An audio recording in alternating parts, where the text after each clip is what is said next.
We're trying to salvage our Constitution and salvage our liberties.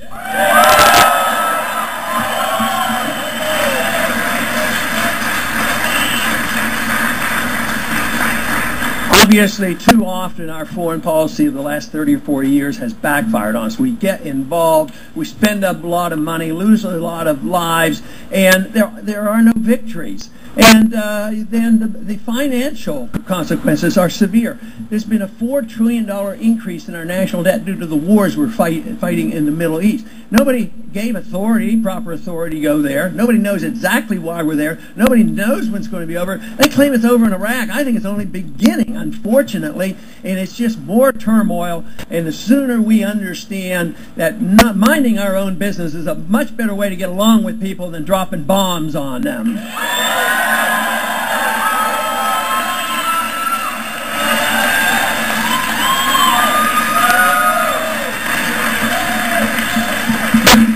You know, another important point in our platform is that of personal liberties. And I am convinced that if you understand personal liberty, if you understand individual liberty, if you understand where liberty comes from, it comes to us in a natural way. It comes to us in a God-given way. If you understand that, you know that you should also have the right to keep the fruits of all your labors. But it is this careless attitude about individual liberty that has really been undermining whether it's our foreign policy or our economic policy. We, as a country, 100 years ago or so, for some reason, we chopped freedom into pieces, and some people defended personal liberties a little bit better than others. Others defended economic liberty. But if you understand individual liberty, personal liberty and economic liberty are one in the same.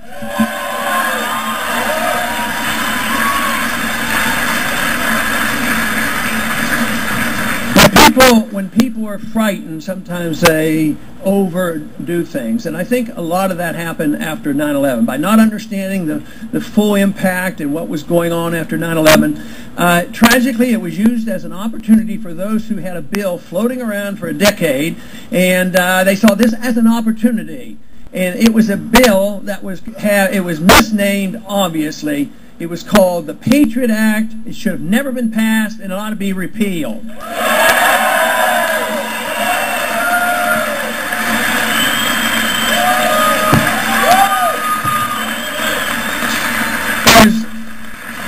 Obviously well-intended, but taking away our freedoms is not a good result of what they were trying to do. Franklin warned us about giving up liberty for security, and I have come to the firm conviction that we as Americans should never give up any liberty on the pretense that we're going to have more security.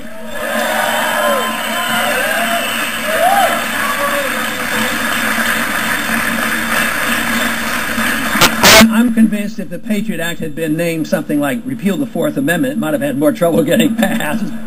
I was sitting beside another congressman when we were passing that bill, and we only had an hour or two to look at that final version, and he was voting for it, and guess what? I was voting against it. And I said to him, why are you voting for this? I said, have you read it? No. And I said, there's a lot of bad stuff in here. He says, I know.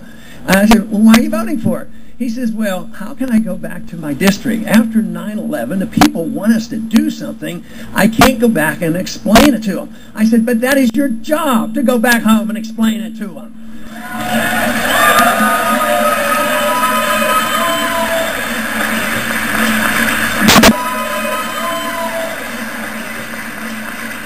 Patriot Act is going, if it's not changed or repealed, it's going to be a real burden to us because it's a real attack on our privacy.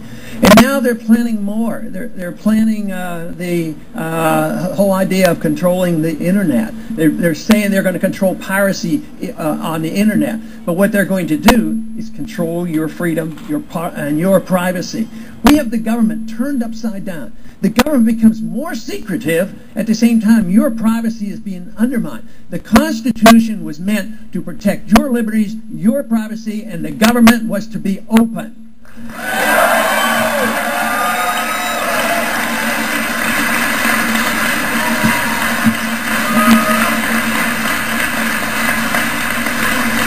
Approximately a year ago, a member of the Obama administration came to a Senate committee and announced that policies had been changed. He said now that they are changing this, and it's up front. They were putting it out on the table. That's what really scares me. They've abused the law in the past, but they knew it was wrong and they hid it.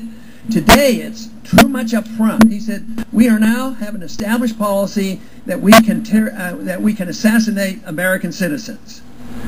That is bad news. So they practiced it. They did it on 3 times, and they've established this as a precedent. So that is a dictatorship when 1 or 2 people in the whole United States can dictate and decide he's a bad guy, he needs assassinated because we can't try him. No charges, nothing official.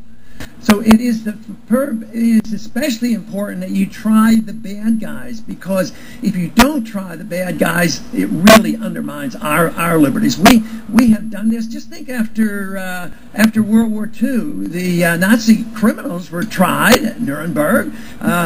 Even Adolf Eichmann, when he was captured, he was tried, given a trial, and then properly executed by the Israelis. So why are we getting so afraid of capturing people and arresting them and giving them a proper rights?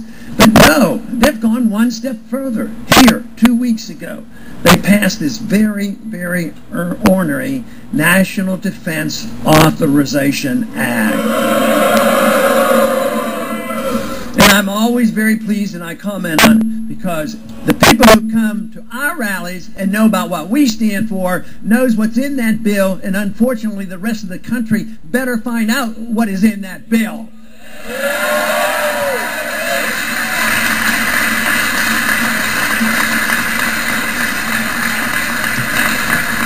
That bill essentially says that any American citizen now can be arrested. Not by their local police, not by the FBI, not by some other group, but by the military. This is military law. The military can come in and arrest an American citizen and put in prison indefinitely and denied a lawyer. That has to be reversed, or we cannot have a republic anymore. So that should be our goal.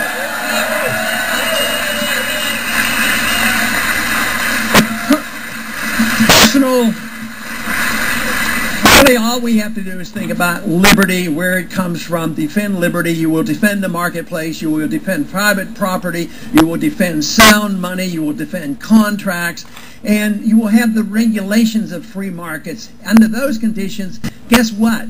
The rich don't get bailed out, and the people don't get their bad debts dumped on them. You have to live up to the contract and the bankruptcy. So this is the important thing. We have to see the free market, individual liberty, a sound economic, a sound foreign policy, and we have a tremendous opportunity. We are having a tremendous impact. Iowa is a great victory as far as I'm concerned, and I believe that the momentum will continue. I believe this country is ripe. They're frustrated with the leadership of both parties. They never see anything change, but they know darn well that I will stick to my guns if put in that office and protect the Constitution and liberty. Thank you. Thank you.